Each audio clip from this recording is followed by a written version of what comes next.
This video is about an elderly couple who, due to their kindness, ended up tragically murdered. All their belongings were stolen until the very moment of this video, which is full of secrets and mysteries. Tiffany, born on December 3, 1981 in South Carolina, had a rough start in life. Her father was in prison when she was born, and Tiffany and her mother had to live with her grandmother. Even after her father was released, they kept moving around different towns. When Tiffany was 5, her parents had another child, a boy, and then they separated unfortunately. Neither of them was responsible enough. Tiffany had to take on a motherly role of her brother from a young age. Her mother remarried a man named Rick. When Tiffany turned 12, her mother had another son who also became a victim of Rick's violence. Tiffany suffered greatly witnessing these scenes, but she was powerless. Rick abused Tiffany too. Tiffany went to live with her real father, but even there she faced harm. At 16, she ran away to her boyfriend's house and got involved in drug and alcohol abuse.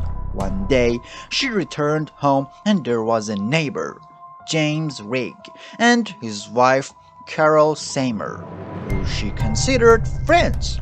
Carol, already ill, contracted hepatitis C from contaminated blood at the hospital, making her condition worse. In the early 2000s, they bought a house next to Tiffany's father's house, Carol undergoing chemotherapy, and James, battling diabetes, were concerned about Tiffany. They took care of her just like their own daughter, helping her father as well. Everything was going smoothly until February 2005, when Carol and James decided to sell their house and move to Jacksonville, Florida, for better health conditions. They invited Tiffany to join them anytime. After a while, Tiffany met a guy named Michael during a trip. They started going to parties together. One day, Michael and Tiffany went to Michael's friend Ellen's house, where they couldn't stay overnight because Ellen's parents didn't allow her to be friends with Michael. Tiffany called Carol and James, telling them she'd come to their house. They warmly accepted her. Their kindness turned out to be their downfall. While Carol was talking to Tiffany, she mentioned that they had sold their house and had $100,000, etc., which they planned to use to live together. Tiffany quickly told Michael about the money, and he suggested robbing them as they were old and vulnerable. They rented a car, and Tiffany, using her real name, rented a car as well. They went to Ellen's 18-year-old son's house, Ellen, and convinced him to help. Ellen brought his friend Bruce along. These two 18-year-old boys thought they were going to commit theft, unaware that Tiffany and Michael planned to kill them afterward. They first got into the jungle and burned two graves. Then the four of them went to James and Carol's house. Bruce and Ellen got out of the car, knocked on the door, and when Carol opened, they said their car had broken down and asked to use the phone. Because the couple was kind-hearted, they welcomed them in without hesitation. Their generosity cost him dearly. As Carol was talking to Tiffany, she mentioned the money they had left. Out of fear, Reggie quickly gave them the information, but they immediately pushed them into the trunk of their car, bound and blindfolded them. Michael went in and stole all money and valuables they could find. Then they switched cars and threw them into the trunk of their car, bound and blindfolded. Tiffany and Michael then drove away in their rental car. When they arrived at the grave that had dug earlier, They opened the trunk and found the couple hugging each other, praying.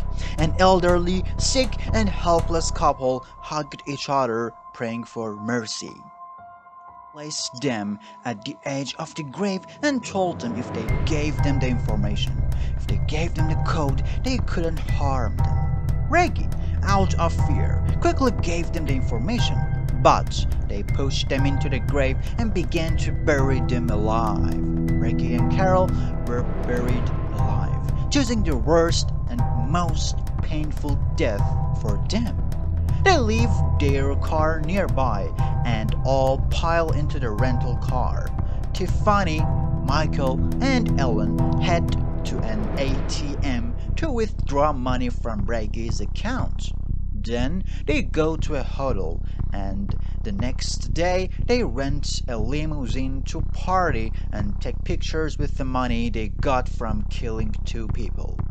Carol had a daughter named Rhonda from her previous marriage. Even though Rhonda lived in a different town, they talked on the phone every day. On the day of the murder, Carol calls her mother, but Rhonda doesn't answer. Carol thinks maybe she's busy and will call back later. But when Carol calls the next day and still doesn't get an answer, she realizes something is wrong. She rushes to her mother's house and notices their car isn't parked in front of the house. She assumes they went somewhere, but when she enters the house, she sees food left out. Reggie's insulin is still in the house, and their dog abandoned without food or water. She immediately calls the police, fearing the worst, begging them to find them. The police locate their car and check their accounts. They find out that a large sum of money has been withdrawn from their accounts in the past few days. They check the ATM cameras and see a young, vile man withdrawing money from Reggie's account. Unfortunately, the license plate of the car wasn't visible, and they couldn't identify the man's face. The police receive a call from Michael, pretending to be Reggie, claiming their car and money were stolen. The police trace the call and realizes it's a scam. Then Tiffany calls pretending to be Carol, saying everything's fine. How you doing? My name is Reggie Sumner. I'm out of town with my wife right now. Her sister passed away. A friend of ours that lives in the neighborhood called this morning and said that the garage was open and that the Lincoln was missing. We just moved actually to there not long ago from South Carolina. To confirm, they played the recorded voice of Tiffany to Carol's daughter, Rhonda.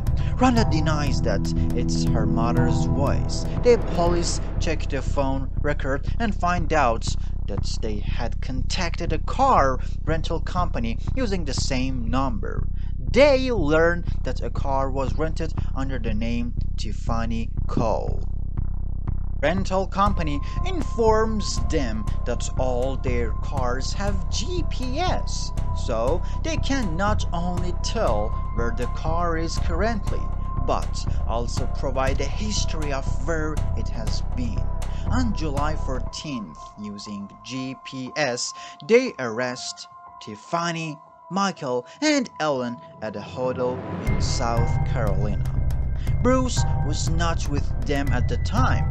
After extensive interrogations, Tiffany and Michael remain silent, but Tiffany eventually speaks. The police realize Bruce was involved as well and arrest him too. Bruce confesses and leads the police to where they buried the bodies.